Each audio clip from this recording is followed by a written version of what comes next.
Hello students, welcome back to Roots of Economics. This video is part 3 of Macroeconomics assignment. Part 1 and part 2 I am believing कि आपने देख लिया है and आपको surprise तो मिल ही गया होगा दिन में। तो वहाँ पे एक मैंने वीडियो कवर करी है जिसमें मैंने इस टॉपिक को डिस्कस किया हुआ है, ठीक है। तो वो वीडियो आपको हेल्प करेगी इस आंसर को लिखने में, बिकॉज इस टॉपिक में मुझे लग रहा था कि ज़रूरी है स्टूडेंट्स को समझना कि ये टॉपिक क्या है, क्लियर। अदरवाइज कॉपी पेस्ट करना बुक से इज़ वेरी ईजी टास्क। अगर आपको टॉपिक की अंडरस्टैंडिंग नहीं है तो आप अच्छा आंसर वैसे भी नहीं लिख सकते हो। सो आई थॉट कि मैं इस टॉपिक को डिटेल में कवर कर लूँ। अगर आपने वो वीडियो नहीं देखी है इसका मतलब चैनल को अभी तक सब्सक्राइब नहीं करा है, तो प्लीज़ अभी के अभी सब्सक्राइब करो सो दैट कोई भी और न्यू अपडेट आए तो आपको पता चलता रहे। तो यहाँ पे हम स्टार्ट करेंगे nominal GDP versus your real GDP. कैसे स्टार्ट करना है आंसर को? सबसे पहले तो आप दे दोगे जीडीपी की डेफिनेशन दे दी। उसके बाद आप दोगे नॉमिनल जीडीपी और रियल जीडीपी का डिफरेंस, ठीक है। डिफरेंस अगेन कैसे देना है? क्या ये टी फॉर्मेट बनाओगे? नहीं, कॉलेज लेवल पे हो ऐसे तो करना नहीं है। आप लिखोगे पॉइंट 1, उसमें पहले पॉइंट में नॉमिनल जीडीपी रियल जीडीपी का डिफरेंस बताओगे। नॉमिनल जीडीपी क्या होता है? ऐसी जीडीपी जो कि हम कैलकुलेट करते हैं एट द करंट प्राइसेस, और रियल जीडीपी क्या होता है? जो कि रियलिटी बता रहा है, जहाँ पे जीडीपी को आप कैलकुलेट कर रहे हो at the constant prices, clear. फिर आप सेकंड जो पॉइंट ऑफ डिफरेंस दोगे उसमें आप क्या कर सकते हो? एक न्यूमेरिकल एग्जाम्पल दे सकते हो। न्यूमेरिकल एग्जाम्पल आपको बुक में भी दिख जाएगा, मेरी वीडियो में भी मैंने कवर किया हुआ है। मेरी सजेशन क्या है कि आप अपना न्यूमेरिकल एग्जाम्पल खुद बनाओगे by taking reference from the video और फ्रॉम द बुक, ठीक है। ये आपका सेकंड पॉइंट ऑफ डिफरेंस हो जाएगा। और भी अगर आपको कोई डिफरेंस दिखता है, आप फर्स्ट पार्ट को ही 2 में डिवाइड करना चाहते हो तो आप वो डिफरेंस को लिख सकते हो।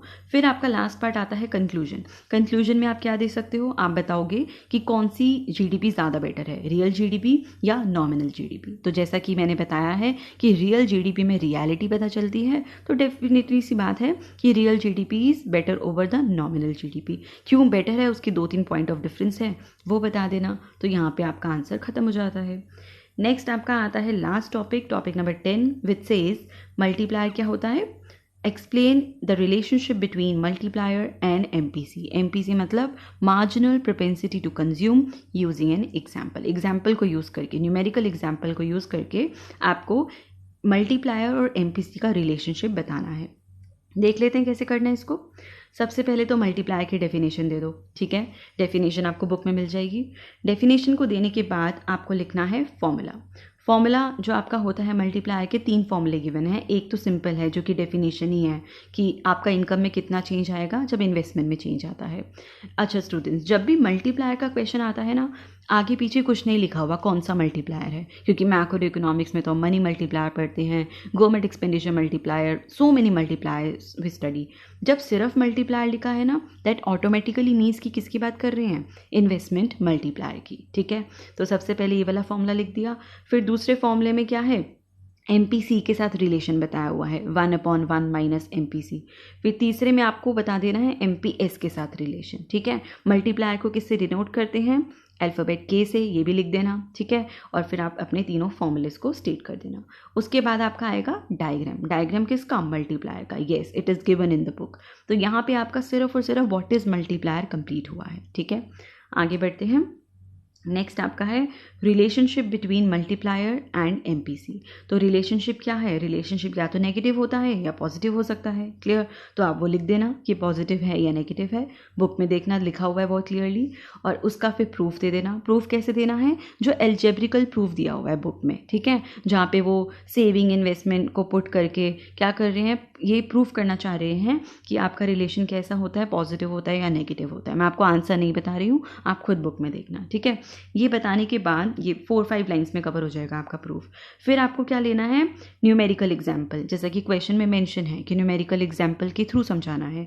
तो कैसे लोगे न्यूमेरिकल एग्जाम्पल? आपको पता है कि MPC marginal propensity to consume lies between 0 and 1, 0 और 1 के बीच में लाई करता है, ठीक है। फॉर्मूला मैं आपको एटलीस्ट बता ही देती हूँ, k is equal to 1/1 minus MPC, otherwise समझाना मुश्किल हो जाता। ये लिख दिया। आपको एमपीसी की डिफरेंट वैल्यूज़ लेनी है और फिर के की वैल्यू निकालनी है। इससे होगा क्या? एक एमपीसी की वैल्यू लो, फॉर एग्जांपल 0, तो के की वैल्यू निकलेगी। फिर एमपीसी की वैल्यू ले लो 0.25, ठीक है।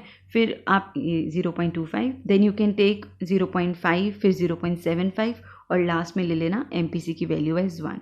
इन सारी MPC की वैल्यू को आप पुट करोगे यहाँ पर और निकालोगे, आपकी क्या K की वैल्यू निकल कर आएगी, ठीक है। तो बहुत सारी वैल्यूज़ हैं, तो आप यहाँ पे क्या बना सकते हो, एक टेबल बना सकते हो इस तरीके का। यहाँ पे टेबल बना देना, इधर लिखना K, इधर लिखना MPC, ठीक है। K को ब्रैकेट में लिख देना, क्या है, मल्टीप्लायर। फिर यहाँ पे इनफैक्ट MPC को इधर लिखना और K को यहाँ लिखना, ठीक है। MPC की डिफरेंट वैल्यूज़ लेके आप बताना कि आपकी K की क्या वैल्यू आई है, तो आपका एक टेबल बन जाएगा। So different values of MPC and find respective multiplier values. Answer यहाँ ख़त्म नहीं हो रहा है, डायग्रामेटिक रिलेशनशिप भी आपको बताना है, जहाँ पे बनते हैं आपके 2 डायग्राम। डायग्रामेटिक रिलेशनशिप में आपको अगेन MPC की वैल्यूज़ लेनी है, एक बारी वैल्यू लेनी है 0, एक बारी वैल्यू लेनी है 1, और फिर आपको बताना है कि आपका कंजम्पशन फंक्शन कर्व कैसा बनेगा। बुक में गिवन है आपको ये, ठीक है। तो यहाँ पे ख़त्म होता है हमारा लास्ट टॉपिक भी। अब मैं आपको बता देती हूँ कि टॉपिक नंबर 9 कहाँ से करना है। टॉपिक नंबर 9 के लिए बुक 1 का chapter number 3, chapter name measurement of national income and related aggregates, chapter number 3 measurement of national income and related aggregates, book 2 का chapter number 3 अगेन, चैप्टर का नाम है national income accounting. Book 1 book 2 क्या है वो part 1 में बता रखा है, आप वहाँ से देख सकते हो। देन टॉपिक नंबर 10 जो अभी डिस्कस किया आपका है मल्टीप्लायर वाला क्वेश्चन, बुक 1 का चैप्टर 7, बुक 2 का भी चैप्टर 7, चैप्टर का नाम भी सेम है विच इज़ दी मल्टीप्लायर। तो यहाँ पे हमारी ख़त्म होती है मैक्रो इकोनॉमिक्स असाइनमेंट की series. Students I just hope कि आपको बहुत ज़्यादा हेल्पफुल लगी होगी। आप प्लीज़ यहाँ पे अपनी इनोवेशन भी यूज़ करना आंसर लिखते टाइम, और सारे आंसर्स को पहले मार्क कर लेना, एक रफ फ्रेमवर्क बना लेना, एंड देन आप अपना असाइनमेंट लिखना स्टार्ट करना। I wish you all the good luck, students.